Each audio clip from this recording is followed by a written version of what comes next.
On today's show, Krissie dreams of two women dying, and Manuella dreams of heading to the USA for a new job, and her dream has lots of lions. Now, we've seen these things before. What are they going to mean?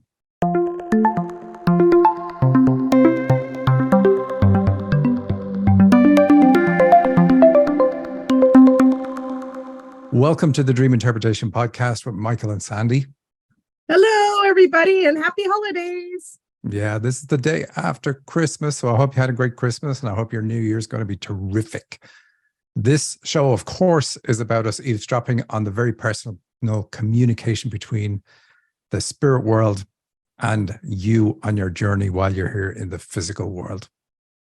This has been a very sad time for us. As you're probably aware, if you caught April's show a couple of weeks ago, Sandy and I traveled to Ireland to be with my sister Sally in her final days. She had a long battle with Parkinson's disease, which was complicated with other terrible illnesses. We were lucky enough to make it back to spend 2 days with her before she passed. She was totally with it, very alert, but couldn't speak or move her body. But with her eyes, she held your gaze and she understood what you were saying.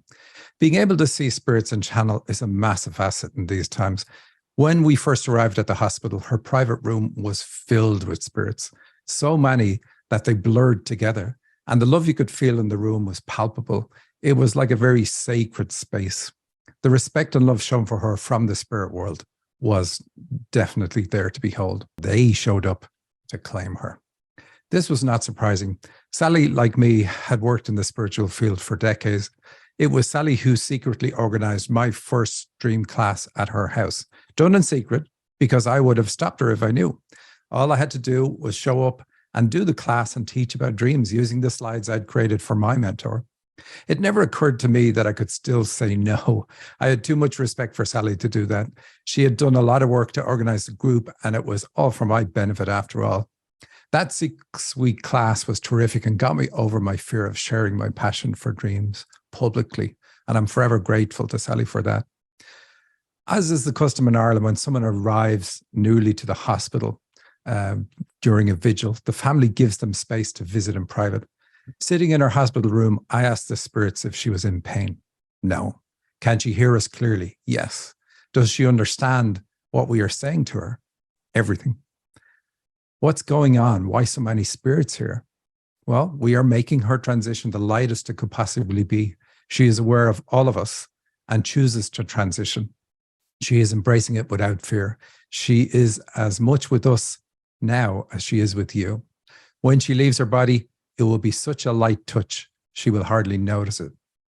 That was a huge relief and wonderful to know she was fully present with us. I discovered I could talk to her directly and she relayed her answers via the spirits. Sally's spiritual skill was to help lost souls and direct them to the light. She had done this for many years. She also cleared hostile spirits from people's homes. She told me she eventually stopped doing this work because the hostile spirits were often only present because they were summoned by the person who now wanted to clear them. They weren't trying to summon anything dark, but through foolish and untrained practice, that's what they invariably got. The problem she encountered was that such a person would invariably call them back because they were not aware enough to know that they should stop their undisciplined practice. I understood why so many spirits and why such an outpouring of love. The lost souls she saved were there to thank her. Their appreciation is what filled the room. Some years ago, TV3 ran a series where each week Sally was taken to a location that was haunted. She would tune in and verbally describe a different landscape. The housing estate was not there. It was a single farmhouse. The owner's 3-year-old daughter died. Later, when the mother died, she refused to pass into the light until she found her daughter. And she's been searching for her for over 200 years now. And she's been asking anyone who comes along to that location to help her. Silently, Sally would locate the daughter, bring the mom to her, and help both to pass. The hauntings would end. The TV show then introduced an historian to look for evidence of what Sally claimed had happened at the location, and it was always amazing to watch it match up. It's also interesting to note that Sally was never asked to help the spirit pass over properly. That's not what the TV ratings were all about, but that's who she was. I've described this gift on this show before. It shows up in dreams as helping someone lost at sea. That's the symbolic representation of helping someone who is lost on the astral plane. The astral plane is a very vast and unforgiving place. It is easy to get lost there. And people don't get lost there by accident. They often don't want to be found and often try to scare away anyone who comes to help. Sally often described the crazy appearances adopted by those who didn't want to be found, appearances designed to make you run. It never bothered her, and she always succeeded in getting through. Back to her hospital room. My dad, my sister Valerie, and my Aunt Rita were also in the room. They are the only ones I could figure out that I knew. Since Sally had a skill to see the spirit world, it was good to see her embracing her transition. Clearly, the experience was matching up with what she expected. On our second night there were fewer spirits in the room, still quite a lot though. This was Sally's time to say goodbye to those of us in the physical. We knew she hadn't long. She left her body at 6:20 a.m. on Wednesday, the 14th. The spirit world got back one of the good ones. Again, this is the end of what most people see. But out of body, Sally began to visit us all in quick succession. Accompanied by angels, she would be quickly transported to wherever she wanted to go. She was fully enjoying the experience. She was irreverent during the priest's service in the funeral home. If people were asked to stand for prayers, she sat, but she was happy. The priest prayed for her soul to rest in peace until the resurrection. Well, anyone who can talk to spirits knows that's not how it works. She was very much alive and working the room. Indeed, Sally was ready to tell dirty jokes to anyone who'd listen. She always thought people took themselves too seriously. She also didn't have much love for clergy or the nuns. Sally's first child was born while she was in the care of nuns. However, these nuns were not about care. Quite the opposite. They felt that the pregnant woman and their child should suffer during birth. Many died. Indeed, it has been the focus of investigations where mass graves of babies were found on convent grounds in Galway. The nun's compassion is also clearly portrayed in the movie Philomena with Judi Dench. I'd say this to point out that anyone who knew her history would never expect Sally to be solemn during prayers at her own service. Sally was and is a free spirit. Convention will not be followed. She will get you laughing and having fun, even at her own funeral. It's just who she is. Sally, thank you for being such a wonderful big sister to me. I love you. This show is about dreams. Let's interpret some. All righty. Thank you, Michael. That was beautiful. Sally was very precious, and I too could feel the absolute warmth and love in that room. And it was freezing cold outside, but in her room, it was really, really amazing. So that was such a gift to be able to see. So I'm so glad I was there to be with you and to support and get to be involved in all of the activities that happen around people's passing. All righty. Two Women Dying by Krissie. I'm in a hospital with my daughter, age 14, walking down the halls and through several doors that should have been locked, but they weren't. I found myself in a restricted section of the hospital where two women were lying in the same bed dying. They had uncontrollable movements like kicking out their legs and their faces and eyes twitching. One of them was the actress Octavia Spencer, and they were bundled up in clothes, navy and dark green shirts and pants, and red scarves and hats. I was watching them through a large window. Interesting. All right, Octavia Spencer. She's that woman that was in the movie Spirited. We just watched yesterday, actually. Really love her. Fantastic actress. So what have we got? I was in hospital with my daughter. Daughter was age 14. So we know it's going to be about your state of mind. Hospitals are about state of mind. Doctors' surgeries are about state of mind. Well, doctor's office. And it's going to be from something around the age 14. We obviously know channeling is involved because Octavia Spencer, the actress, is in the dream. And also we know you're intuitive because of the very large window that you're looking through. So the way the spirit world communicates with you is through feeling. you say that you were walking down these halls through several doors that should have been locked. Well, that's interesting that you say they should have been locked. And then you found yourself in a restricted section of the hospital. So again, you're working your way into this. So this reminds me of a joke. I'm not going to say it the right way because I don't want to say it the way it is.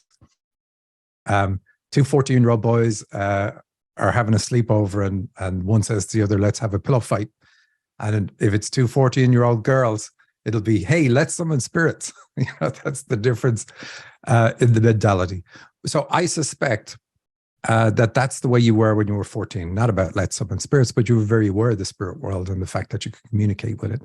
And you've tried to suppress it, and that's what the locking the doors is about, and the restricted section is about. We also see a birth reference because of the dark green and red. They're the colors of Christmas, and Christmas is all about birth and gifts. So your gift is the ability to communicate with spirits. And the two women then who are lying in the same bed dying, 2 is the number for channels. I say this all the time. So even you saying 2 women dying, it's a reference to you wanting your gift to die, which of course it's not going to, but also the need for you to rejuvenate the connection through your feminine energy. Bring that back, because that's what you need to do in order to make this kick in. So like I said, you were able to do this at age 14, or you were very aware of it. Maybe you didn't do it. Like, you can let me know, but if you didn't do it, you were on the way to doing it, and you knew you were on the way to doing it, and you shut it down. But that's basically what it's about. I like the dream. Very simple, very straightforward. That's what you're meant to do. Bring back that aspect of you, restore that feminine aspect, which will restore the ability to communicate with spirits. What? So Michael, you talked about the dark green and red as Christmas colors. What does the navy have to do with? That was her shirts and pants. So that's the negative philosophy of life with regard to this gift. So something has you thinking of it negatively, and a lot of the time it's past life stuff. But it doesn't have to be. It could be fear about how you'd be treated by other people if they knew you were into this. And it's just a natural thing. So I don't really think it's a past life problem for you. I think it's just somebody made you take a negative view. Here's something to realize. We're all here with a life purpose. We all have particular things we're meant to do. We all have particular gifts we're meant to use. Sally really used hers, and Sally was really infectious in how she got other people to laugh and not take themselves seriously. Do whatever it is you're meant to be doing in your life. Don't take life too seriously. Get into the gifts that you're meant to be using, and improve that philosophy of life. Fix what causes you to have that negative outlook. And it's not, dreams aren't coming along to blame you for having a negative outlook. There's always a reason. Something have happened, experiences have happened uniquely to you that make you look at the world the way you look at the world. And you can't look at it any other way because of the experiences you've had. So don't let anybody judge you for how you look at the world. Your dreams say, this is how it is. This is what you need to fix. But your dreams fully understand why it is the way it is, and know that you can fix this. So anyway, that's the Navy. Wow, that was fabulous. Righty, I'm going to move on.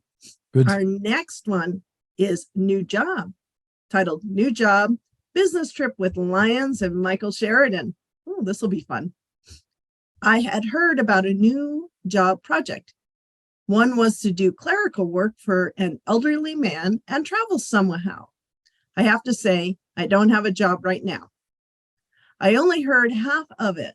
To get more information, I was supposed to go to the other end of the country, to the north of Germany. So I went there. They showed me the paperwork. It was so much that I could only remember part of it. It was a company that had the initials EON or something like that. Another requirement was I was to leave immediately. So I left immediately in a bus or a train. I admired the fascinating landscape and was accompanied by 2 young girls, siblings, 16 to 18, or even 20 years old. I couldn't guess exactly. All of a sudden, I saw a lion, then 3 of them, then a tiger. I thought, In the USA, lions and tigers? In Africa, yes, but in the USA? There were more and more. Then I saw a male lion sitting right by the road eating a freshly killed deer. We drove on, and even in the city, one saw scattered big cats running around.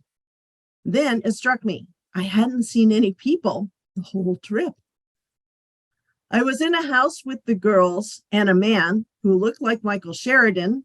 I wanted to look at papers, but first I wanted to get some fresh air and went out on the patio. Shortly after I heard a bell, I saw a woman with a bell, a metal bell with a wooden handle, walking down the street past her house. I knew right away she was warning people about the big cats. I went back into the house and wanted to close the door. I tried, but had trouble because I'd never seen a lock like that before. I had to intertwine something. Somehow, I pulled the door to close, shook the door again to check if it was really closed, not because of me, but because I wasn't alone in the house. Then the door popped open again, so I asked the man, Michael Sheridan, for help. He walked past me, knocked over the stool where my papers were. I could tell by the capital letter. I don't feel threatened by big cats. I love tigers, lions, take a back seat. I only dreamed 4 or 5 times so far of celebrities. Many years ago from Prince, who invited me backstage a few years ago, of Donald Trump, who kidnapped my cat.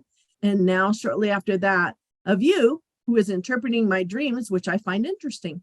Does the fact that I dream increasingly of celebrities mean that I have or should get a spiritual guides?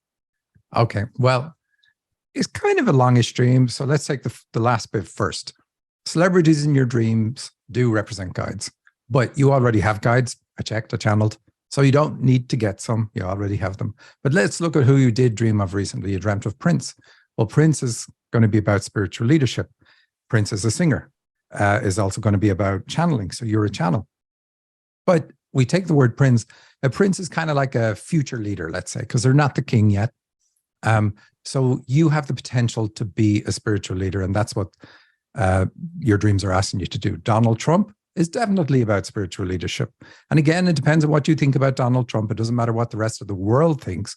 It's only about what you think about him. If you love Donald Trump, then you love spiritual leadership. If you don't, then you have some issues with it and you need to work on those issues. Interestingly, you say Donald Trump kidnapped your cat. So that means you have digestive system issues. And that's what the cat is about. And your dream is linking what causes you to hold back with regard to spiritual leadership and your digestive system. They're the same issue. And then Schweinsteiger is one of the most decorated players in modern soccer. I had to look him up. German footballer, capped, I think he's the 4th most popular in Germany. So it's about playing the game of life and stepping up to the game.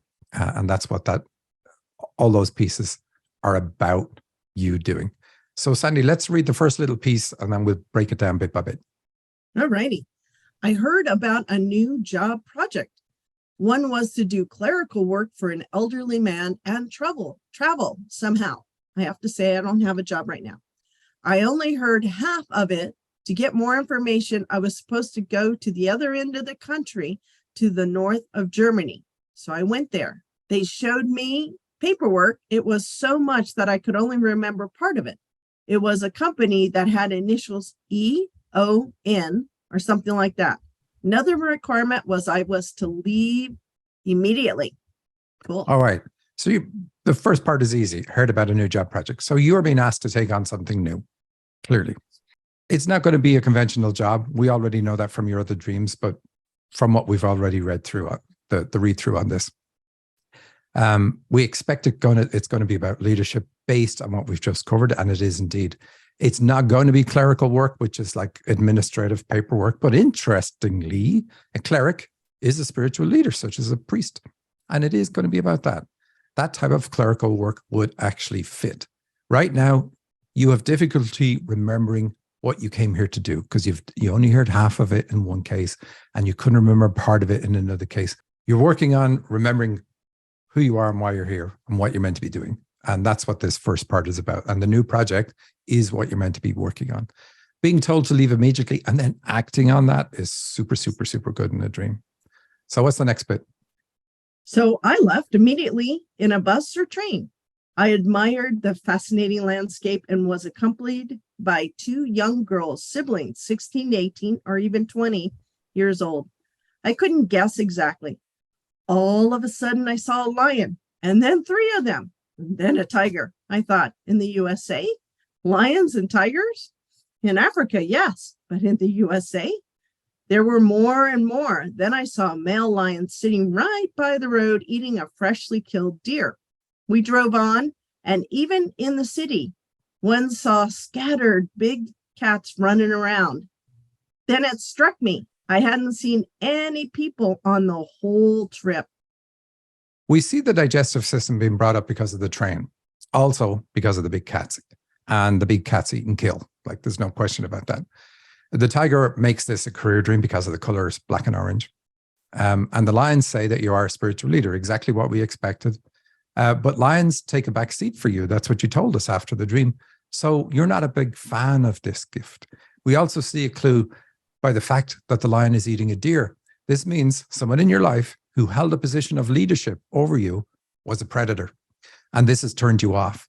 But the three lions ask you to recommit to using this gift. The young women accompanying you tell you that you need to work on your feminine side. That's where this gift comes from. In particular, work on issues from the age of these young women. The no people in the dream that you notice talks about your life being lonely. You felt on your own. So as you travel through life, which is you on the train in the dream, looking at life, you felt isolated, felt on your own. So I suspect you have counseling skills as well. Although we don't see any other reference to it in the dream, this is often more than enough. So what have we got next, Sandy? I was in a house with the girls and a man who looked like Michael Sheridan. I wanted to look at the papers, but first I wanted to get some fresh air and went out on the patio. Shortly after, I heard a bell. I saw a woman with a metal bell on a wooden handle, walking down the street, passing our house. I knew right away she was warning people about the big cats. I went back into the house and wanted to close the door. I tried, but had trouble because I'd never seen a lock like that before. It had to intertwine somehow. I pulled the door to close, shook the door again to check if it was really closed, not because of me, but I was not alone in the house. Then the door popped open again, so I asked the man, Michael Sheridan, for help. He walked past me, knocking over the stool where my papers were. I could tell by the capital letter. So I love how she says, not for me. I wasn't close. I'm asking for a friend. It's one of those. Okay. It's always about you. So here we see that you retreat from life. You say in the dream that you are not doing it for you, but for the girls. But that tells us that you retreat from life to protect your younger self. Retreating is connected to mom because the woman who warns you on the street is what triggers the retreat. The dream tells you not to hold back because of qualifications and to just do this work. And that's what the papers are about. Now, I did write to Manuella and ask, could you explain that piece? But she talks about letters on the papers. And we say this, that a qualification, or what are the letters after somebody's name? So that's what I'm going to take it to mean. And so you don't become a counselor because of your training in college. Yes, in many parts of the world, you have to get trained. But your skill of counseling comes from your spiritual endorsement and the planning that was taken to let you become the best type of spiritual counselor that could be, or spiritual leader. They're kind of the same gift. They both work through the heart. You don't have to channel in order to use these gifts. But you have an open and compassionate heart and are really good at helping people. And you help in a very supportive way. You don't hold back. So that's you. That's who you are. You can't learn to be that way. You can't learn to have an open heart. So you've got the skill. Don't let qualifications hold you back. That's why in the dream, I knocked over the stool. The stool is another reference to your elimination system issues, by the way. And the papers end up on the floor. Anything on the floor is usually something that you have to discard. So discard you looking at life and saying, maybe I need a qualification to do the next thing that I want to do in my life. Find out what you want to do. Find out don't find out. We know it's spiritual leadership and counseling are your skills. That's what you're meant to do. I really like the dream. I know I've glossed over some of it. Is there any parts that you wanted to ask questions about, Sandy? I think you talked about the big cats, and there are so many of them. And that you said was the elimination system? Well, the fact that one of the cats is eating a fresh kill, for sure. And that's why I say that somebody who is in a leadership role was a predator, because deer is a term of endearment, clearly. We often see it in dreams. We call our partner deer and so on, and our children deer. And so here, somebody who is eating a deer or a lion eating a deer says that a person in a position of authority abused that position when you were vulnerable. And that's what's turned you off using this gift. And we see this time and time again in dreams. It's up to you to learn to separate the gift from the people that you would associate that gift with. The gift is pure. How people use it is what sullies it or not, but the gift itself is pure. And so your gift is pure. That's the way you need to look at it. Don't associate you becoming like the people who are predatory, who are in positions of authority. View it as you're going to do this right. And in fact, it's going to restore balance and all sorts of things for you. So quite a cool dream. But cats themselves are often about the digestive system, because we use cat gut for many things in life. And because of the gut reference, we see them show up in dreams about the digestive system. But we see other things in Manuela's dream. We see the train. We see the wooden handle on the bell. We see the stool reference and so on. We see a wooden door that's being closed. Now, I don't know if she says it's a wooden door, but that's what I see when I read the dream. So lots of other things. So working on this is going to help you. Working on using your gift is going to help your digestive system, or working on your digestive system is going to help you with your gift. They're just interrelated is the best way to put it. Do we have any upcoming events before you sign off, Michael? Yeah, we do. Tuesday, the 3rd of January, we have the Free Dream Clinic. If you're on my list, you will get an email about that with the link to join it. So I look forward to that. That's where you show up, tell me your dreams live, and I'll tell you what they mean live. It's always been a bit of fun. We've done it about 5 times now, I think, and thoroughly enjoying it. Love to see you there. Wonderful. Okay. Thank All you, right. everybody. And we will have New Year's before we meet again. So I hope everybody has a wonderful New Year's. Take care. Bye. Thank you. Bye.